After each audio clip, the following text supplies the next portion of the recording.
Welcome to this interview with Max Hofer, the CFO of Infront. I can think of no better man to discuss some numbers with.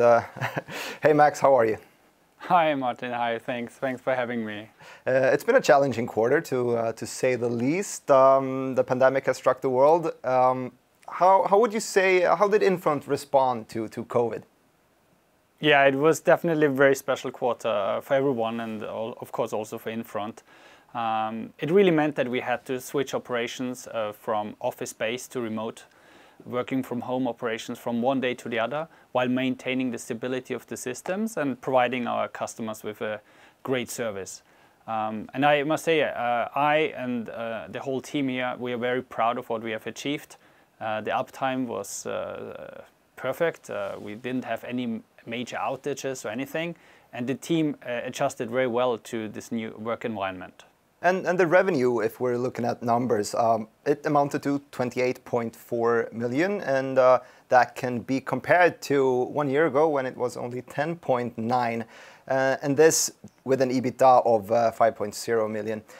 What would you say is the main driver behind this increase? Yeah, the main driver definitely is the acquisition that we concluded last year in Germany, where we bought VWD, one of the leading European financial information providers.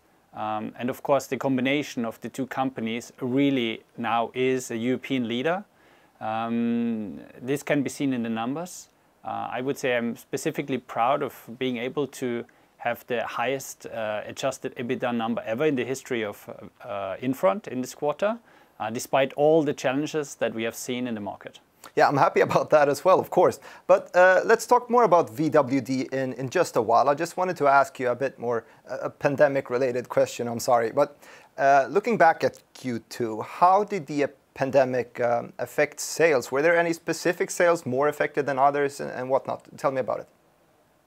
Yes, definitely. I would say the way it worked out was that from one day to the other, physical meetings weren't possible anymore. And it really needed an adjustment in the way we did sales.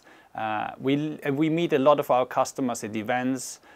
We meet them in personal meetings where we together help our customers find the best solution for helping them and their workflows and all of that. And of course, we needed to adjust to this new setting. This also meant that some of the meetings that were planned initially couldn't be conducted and were postponed. Some of our customers also were forced to stop some kind of processes, delay some purchase decisions. And of course, this had an impact on our operations as well. So let's connect the two dots here. We were talking about the pandemic and we were talking about VWD. Now, Infront has created a strong, or established a strong presence in Germany after VWD. So did you notice any regional differences regarding to the pandemic? Was any region struck harder than any other? With respect to how the operations turned out, I would say we of course have operations nowadays all the way from south in Italy, which was the country that was the hardest hit and also the first country that saw a lockdown, and where a lot of the issues and the situations that we then experienced in other markets really was a first-time event for us. And I must say I'm really proud of the Italian team, how they managed this situation. And despite the challenging environment, they were able to actually maintain a good operations. They maintained contact with the customers. And this is something that we see in the numbers. I think it's difficult to pinpoint any region that was hit harder than another, as it's more of a, I would say, a product customer question, which segments maybe saw a bigger slowdown versus others. So I think it's more like a product question versus a regional question. I see. Now speaking of, I don't want to leave Germany just yet. It was a big acquisition that was conducted last year. It's 400 people to join the Infront conglomerate now. How would you say the integration process has proceeded? Can you give any hands-on examples where the synergies have affected EBITDA positively? Oh, definitely. There are a lot of areas. I mean, as we have shown in our presentation for this quarter, we have achieved substantial cost savings already in certain areas, such as data acquisition.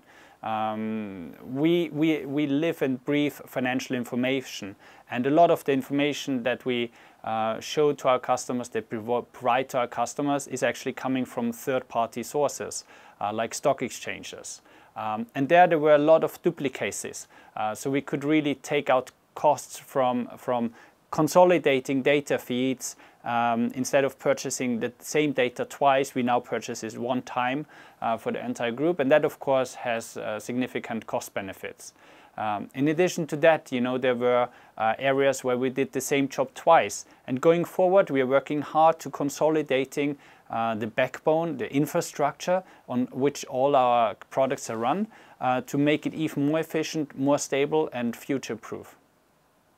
Would you say that most synergies are harvested and implemented already, or are there more to come? With respect to that, I would say that we have secured roughly 30–40% of the synergies that we have mapped out, and this is quite an achievement within 1 year. So roughly 4.3 million euros on an annual base have been secured. But of course, there's still substantial savings to be made over the next 12, 18, 24 months. And we are very confident that we actually can succeed in harvesting those additional cost savings. Now that we've practiced this with acquisitions and mergers, are you looking to do any additional mergers or acquisitions? Yeah, you know me, Martin, right? I can never stop. So we are, of course, looking at different alternatives, different opportunities out there. We see that the product portfolio that we have built now is very interesting to our customers. We can provide a breadth of products now, unlike any other European competitor to ours. We have strengthened our position in the European marketplace, but we also see that there are geographies where we aren't that strong yet. We also see product areas that could be very complementary to what we're offering today, that could have an additional boost to our perceived value to our customers. And of course, this is something that we will go after going forward. But at the same time, the key priority for us now is to continuing this road on integrating the different units, ensuring that we can take out the costs, ensuring that the product portfolio that we can offer and the value that we bring to our customers is outstanding. And then building on top of that through organic growth, but also acquisitions. So I will leave you to your hunt for new mergers and acquisitions in just a second. Just one last question before I leave you. What would you say is your main focus moving forward? Right now, the main focus is on integrating further the German operations with ours.